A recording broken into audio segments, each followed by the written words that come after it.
प्रकृति का संतुलन बिगड़ने पर स्वयं भगवान को हस्तक्षेप करना पड़ता है। यमुना का जल कांप उठा जब कालिया नाम का विशाल नाग अपनी पत्नियों के साथ उसमें आ बसा।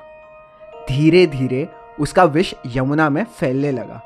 जल जहरीला हो गया, मछलियां मरने लगी, पक्षी आसमान से गिरने लगे और गाय उस जल को पीते ही मर जाती। वृंदावन के लोग भयभीत हो गए। उन्होंने नंद बाबा से कहा कि शायद अब उन्हें यह स्थल छोड़ना पड़े, पर कान्हा चुपचाप सब सुन रहे थे। एक दिन कान्हा अपने मित्रों के साथ खेलते हुए यमुना के किनारे आए। खेलते खेलते उन्होंने जानबूझकर अपनी गेंद यमुना में फेंकी।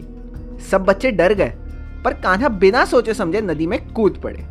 गहरी गहराइयों में पहुंचकर उनका सामना कालिया से हुआ। विशाल फन फैलाए, आंखों में आग लिए, वह कान्हा को देखकर हंस पड़ा। उसने कान्हा को अपनी लपेट में जकड़ लिया, पर कान्हा बढ़ने लगे, इतने बड़े कि कालिया के पेच खुलने लगे। कालिया समझ गया कि ये कोई आम बालक नहीं है। तब कान्हा ने उसके फन पर चढ़कर नृत्य करना शुरू किया।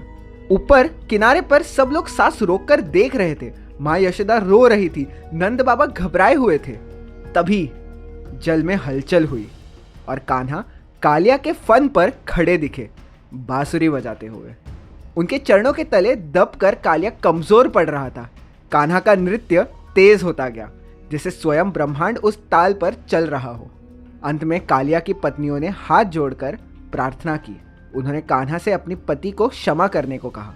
कान्हा ने कालिया को जीवन दान दिया और उसे आदेश दिया कि वह यमुना छोड़कर वापस अपने द्वीप चला जाए। कालिया ने विनम्रता से आज्ञा मानी।